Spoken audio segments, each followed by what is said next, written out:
करिए अम्मा, तुम मेरा शूटिंग पे नहीं जाता? नहीं जाता तुम? नहीं क्यों? अब तो सब सॉर्ट आउट होता ना, ऑल इज क्लियर। तो क्यों शूटिंग पर नहीं जाता? क्योंकि शूटिंग का छुट्टी है ना 2 दिन, जन्माष्टमी है ना। ओह ऐसा होता क्या? फिर ठीक है। बस वहीं रहो, मतलब तुम जाओ, बाद में बुलाते हो तुमको। वन हक। अरे कहा ना नहीं।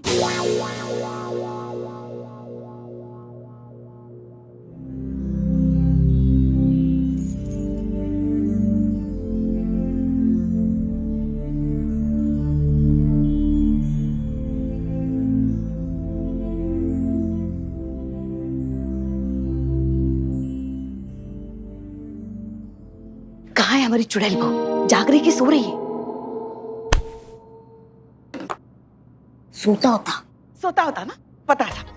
तुम उसकी बात का ना बुरा मत मानो। अरे ऐसी ही है वो, एक नंबर की मनहूस नरपिशाचिनी, वो खून पीने वाली झोंक होती है ना। हाँ एकदम वो। किसी को माने किसी को हंसता खेलता देख ही नहीं सकती वो। देखा नहीं कि बस कलेजे पे ना सांप लौटने लगते हैं उसके। अयो। और तो और हमारा लल्ला जीजू। हाँ, उसकी ना सारी खुशियां निगल गई नागिन। क्या बताए तुम, जब से हमारे लल्ला के जीवन में आई है ना, हमारे गरीब बेचारे भोले मासूम लल्ला के तो भाग्य फूट गए। मगर कोई नहीं, तुम चिंता मत करो। अब तुम आ गई हो ना, दोनों मिलकर ना उसकी जिंदगी जानूम बना देंगे। तुम क्या करता? कल दोपहर का खाना जो रहेगा ना उसका, उसमें इतनी मिर्च डालेंगे ना कि खाना खाने के बाद पूरा दिन भर ना वो मुंह से बस अंगारे ही छोड़ेगी। हाँ। है ना? एक मिनट फिर से दो। ये क्या है ये? तुम्हारी जख्म ठीक हो गई? घाव भी नहीं रहा एकदम? चुड़ैल और डायन को घाव नहीं होता ना, खून पी लेती है ना वो।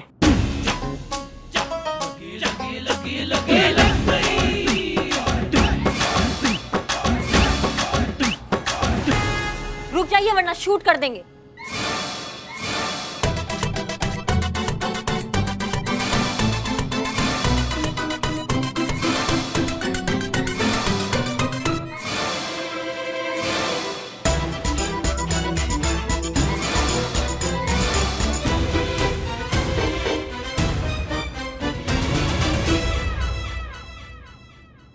क्या हुआ?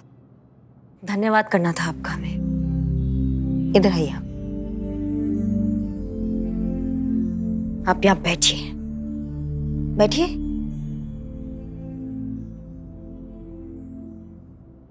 कभी कभी हम सोचते हैं ना तो कृतज्ञता से हमारा सर भगवान के आगे झुक जाता है कि पता नहीं हमने कौन सा ऐसा अच्छा कर्म किया जिसका वो हमें फल दे रहे हैं। आपके लल्ला जैसा पति दिया हमें, और आप जैसी कमाल की सासू माँ हमें मिली है, जिसने आज तक हमें यह एहसास नहीं कराया कि हम इस घर की बहू हैं। हमें कभी फील ही नहीं हुआ कि हम शादी करके किसी और के घर पे आए। ऐसा लगा जैसे अपनी माँ के पास आए हैं। जैसा हम चाहते हैं वैसा जीते हैं, जो हमारे मन में आता है हम करते हैं। आप कुछ कहती ही नहीं है हमें। इस बात के लिए हम कभी धन्यवाद नहीं कर पाए थे आपका अम्मा। धन्यवाद माँ, हमारे लिए बहुत बड़ा बात है, बहुत बड़ा बात है। धन्यवाद।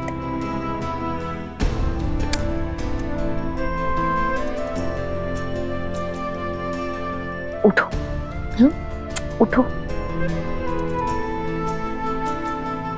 यहाँ बैठो।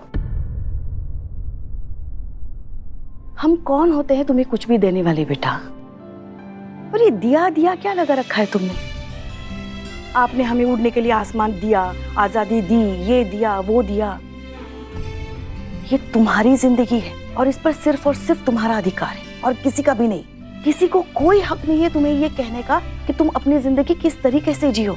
किसी की गुलाम नहीं हो तुम। रिश्ते आजादी के पंख होने चाहिए बेटा, पैरों की बेड़ियां नहीं। बहुत बड़ा और सुलझा हुआ सोच है आपका अम्मा, सच में।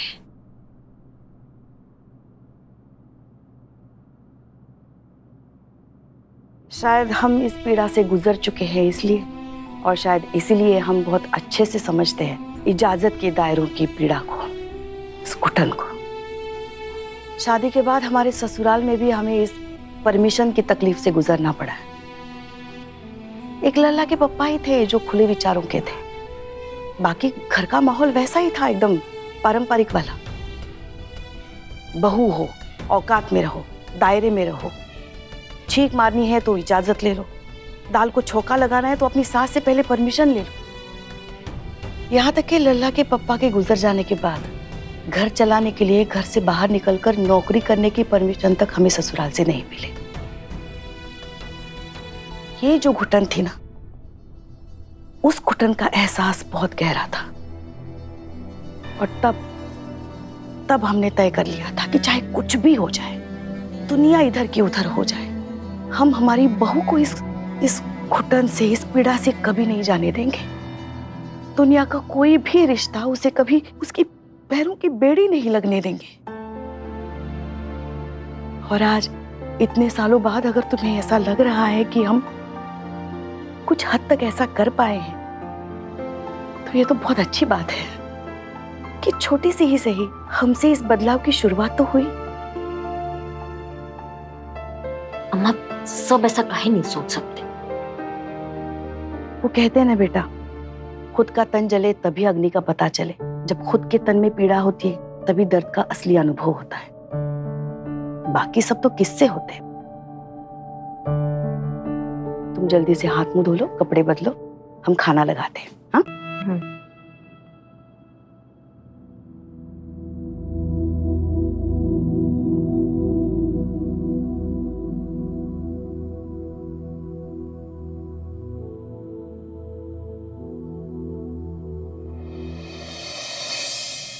चलो आज बात कुछ यूं कर ले, अपने अपने दायरों का हिसाब कर ले। तेरे हिस्से में कितना तू आता है, मेरे हिस्से में कितनी मैं। चल आज ये बात भी साफ कर ले। सवाल ये है कि तेरे हिस्से में जवाब ही क्यों, मेरे हिस्से में सवाल ही क्यों। तेरे हिस्से में पूरी मर्जी तेरी, मेरे हिस्से में सिर्फ इजाजत ही क्यों। तुम्हें नहीं लगता ये जायज़ नहीं?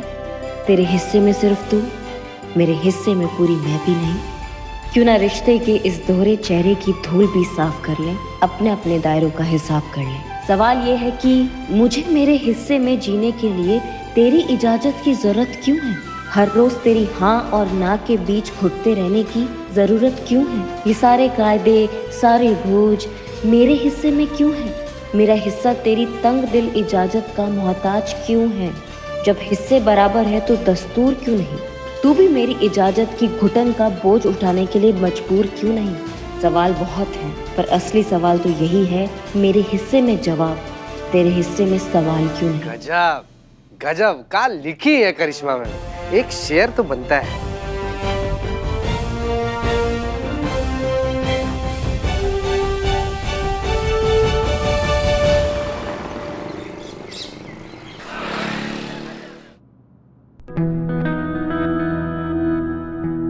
क्या बात है करिश्मा सिंह। जय हिंद मैडम सर। जय हिंद मैडम। जय हिंद जय हिंद जय हिंद। जय हिंद। करिश्मा सिंह, आपने तो कमाल की कविता लिखी, हमने अभी अभी पढ़ी। महिलाओं की तकलीफ को, उनकी घुटन को, उनकी रोजमर्रा की जिंदगी को इतने खूबसूरत शब्दों में पिरोया है कि सच में हम ये तो जानते थे कि आपके अंदर एक प्यारा सा नाजुक सा कवि छुपकर जरूर बैठा है, लेकिन आप इतना खूबसूरत लिखेंगी ये हमारे लिए सरप्राइज था। Very good. करिश्मा मैडम, वाकई में आपकी कविता सारी इतनी वायरल हो गई है, कितने लोग लाइक कर रहे हैं, कमेंट कर रहे हैं, आपस में इतना शेयर कर रहे हैं। मैं कमेंट पढ़ती हूँ। मैं एक डिवोर्सी हूँ, लेकिन आज भी वो वक्त याद आता है जब सांस लेने के लिए भी अपनी पति की परमिशन की मोहताज हुआ करती थी। आज अकेली हूँ लेकिन आजाद हूँ। हम भी पढ़ते हैं। एक महिला लिखती है, पिछले 20 सालों से हम अपनी माँ से नहीं मिले। जिस माँ ने पाल पोस कर बड़ा किया, उससे मिलने के लिए आज भी हमें पति से परमिशन लेने की जरूरत पड़ती है। देख रही है मैडम, देश को आजाद हो गए इतने साल हो गए, मगर औरत आज भी इस रूढ़िवादी जंजीरों से आजाद नहीं हुई है। आज भी उसकी जिंदगी किसी ना किसी की इजाजत के लिए मोहताज है।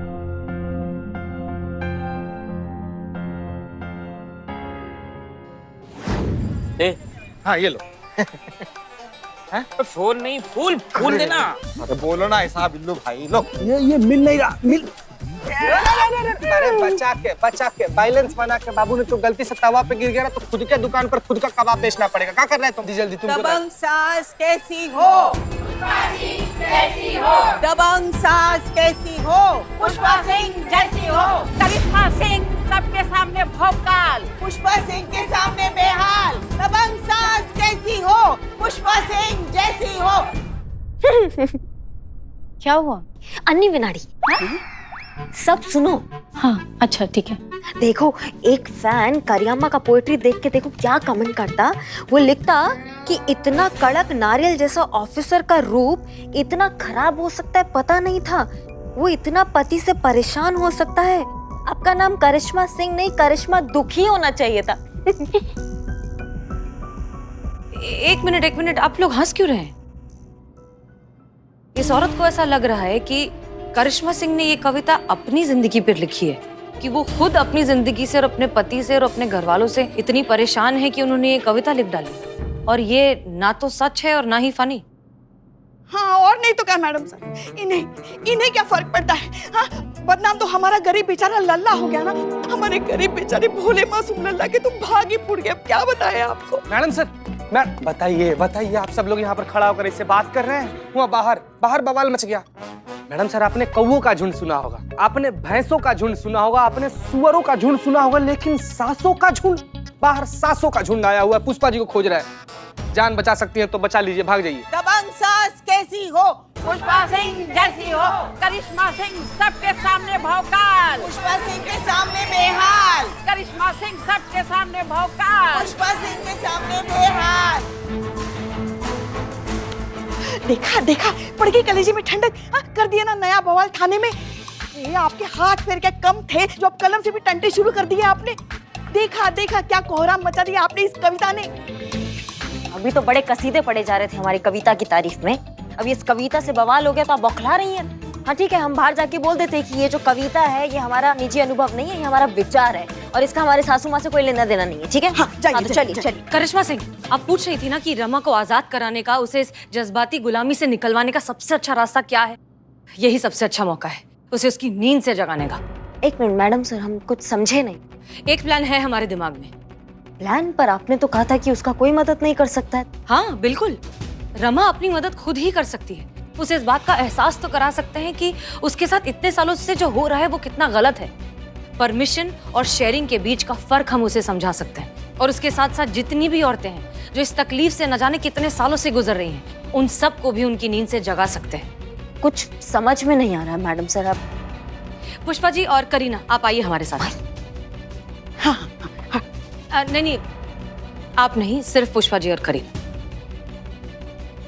ओके, तो सुनिए।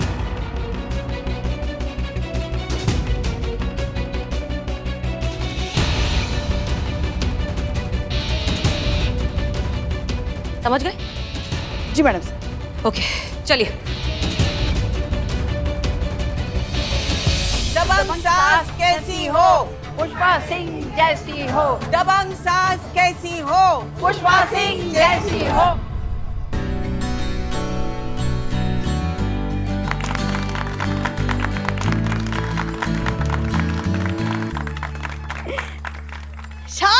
शान। अरे क्या है ये सब? ऐसा क्या किया है हमने जो आप लोग हमें इतना सम्मानित कर रहे हैं? अरे क्या किए आप?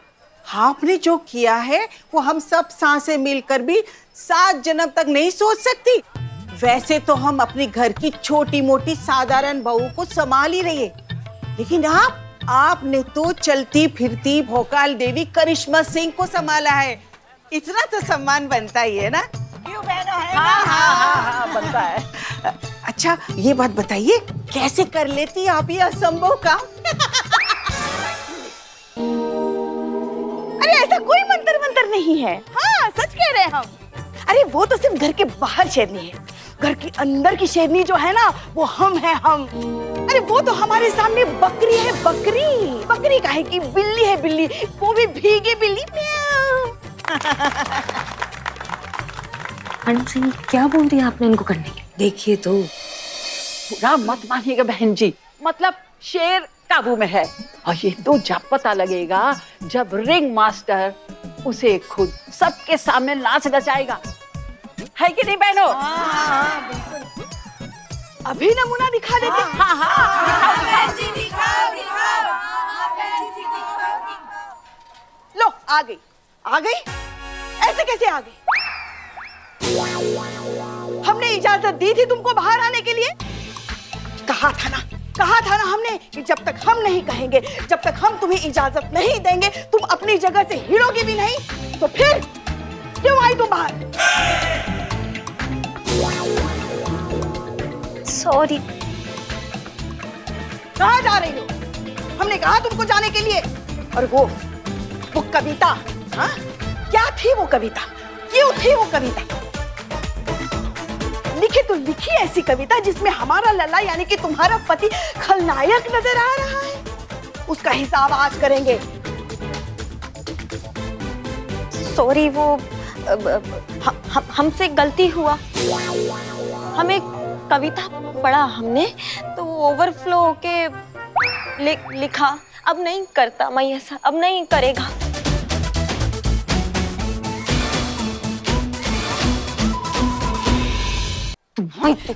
मैडम से हमारी इज्जत का कचरा हो रहा है मैडम के सामने। हम बताना चाहते हैं कि वो करिश्मा सिंह नहीं है, वो हमारी बिगड़ी कॉपी खड़ी। आप ऐसा कुछ नहीं करेंगे, दैट्स एन ऑर्डर। ये सब प्लान का हिस्सा है, देखिए तो। लेकिन रिलैक्स।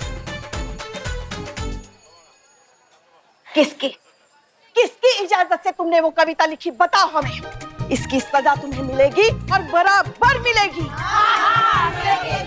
नहीं, हमको सजा मत दो। हम तुम्हारा बहू, तुम्हारे बेटे के कलेजे का टुकड़ा। हम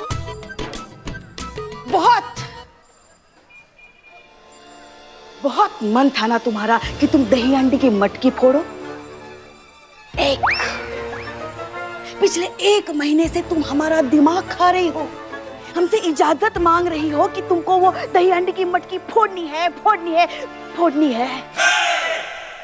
तो जाओ, नहीं देते।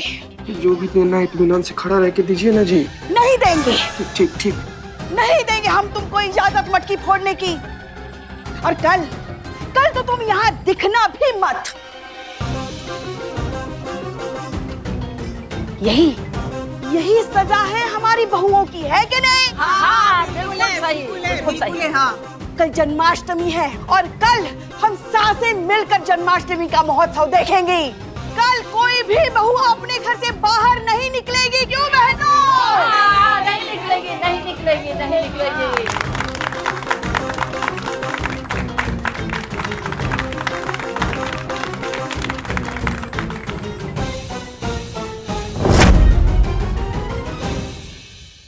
मैडम सर, हमसे नहीं रहा गया। ये गलत है मैडम सर। हमारे इतने सालों का मेहनत, इतने सालों की कमाई हुई इज्जत पे 1 सेकंड में उस दिवाली की फुलझड़ी ने ऐसा कचरा कर दिया, सिर्फ झाड़ू लगा दिया उसने। हमारा भौकाल तो एकदम खराब हो जाएगा ना। ऐसा कुछ नहीं हुआ है करिश्मा सिंह। जैसे ही केस सॉल्व हो जाएगा, लोगों को पता चल जाएगा कि हमने ये सब सिर्फ केस सॉल्व करने के लिए एक नाटक किया था। आपका भौकाल भी बरकरार रहेगा, आपकी इमेज को भी कोई ठेस नहीं पहुंचेगी। करिश्मा सिंह, आप ये सोचिए कि आपकी वजह से न जाने कितनी औरतों को इंस्पिरेशन मिलेगी, आप कितनी लड़कियों की जिंदगी बदलने वाली हैं, और ये बहुत बड़ी बात है। मैडम सर, इस बार आपका अगर पड़ाव असफल होता है तो आपको नहीं लगता आपने कुछ ज्यादा ही बड़ा चीज दांव पे लगा दिया है? हमारा इतने सालों का कमाई हुई इज्जत आपने दांव पे लगा दिया मैडम सर। अभी हमारा बात खत्म नहीं हुआ है, अभी पूरा नहीं हुआ है हमारा बात। ये व्यक्तिगत नहीं है मैडम सर। हम अपना नहीं सोच रहे हैं, हमें अपना परवाह ही नहीं। हमें उन लड़कियों का परवाह है जो हम जैसी पुलिस अधिकारियों को देखकर पुलिस फोर्स ज्वाइन करने का सपना देखती है मैडम सर। अपनी सीमित साधनाओं से निकलकर कुछ कर दिखाने का हिम्मत करती है। अगर वो मैडम सर हमें ऐसे गिड़गिड़ाते हुए और मिमियाते हुए देखेंगी तो उनका सपना 1 सेकंड में टूट जाएगा। इतना हिम्मत जो वो बनाएंगी ना, वो सब टूट जाएगा मैडम सर। अगर ये पड़ाव में अगर आप असफल होती है ना मैडम सर, तो ये सिर्फ आपकी असफलता नहीं होगी, ये हर उन लड़की की असफलता होगी जो हम जैसी निडर पुलिस अधिकारियों से हर परिस्थितियों में लड़के जीतने का जज्बा सीखती है मैडम सर।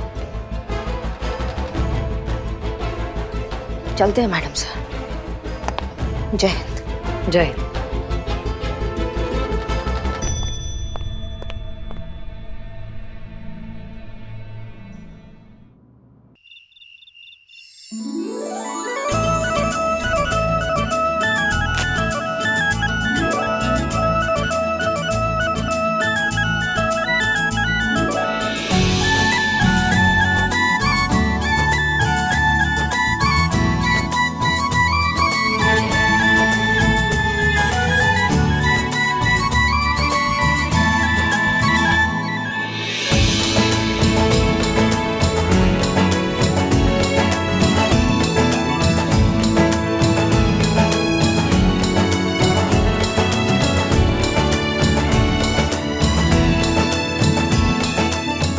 हे मुरली मनोहर, हे कृष्ण कन्हैया, आपका जन्म कारागृह में हुआ था, फिर भी आपने स्वयं को कभी किसी बंधन में नहीं बंधने दिया। शायद इसलिए क्योंकि आप भगवान कृष्ण हैं। किसी एक के कैसे हो सकते हैं? कण कण में समाये हैं। दुनिया को भी उनके भीतर भटके हुए विचारों के कारागृह से मुक्त कीजिए। उन्हें भी सद्बुद्धि प्रदान कीजिए, सही मार्ग दिखाइए। आशीर्वाद दीजिए कि कल जो प्रयास हम करने जा रहे हैं उसमें सफल हो और सदियों से चली आ रही इस भटकी हुई विचारधारा को सही दिशा दिखा सकें। जय हो मुरलीधर, जय जयकार हो आपकी।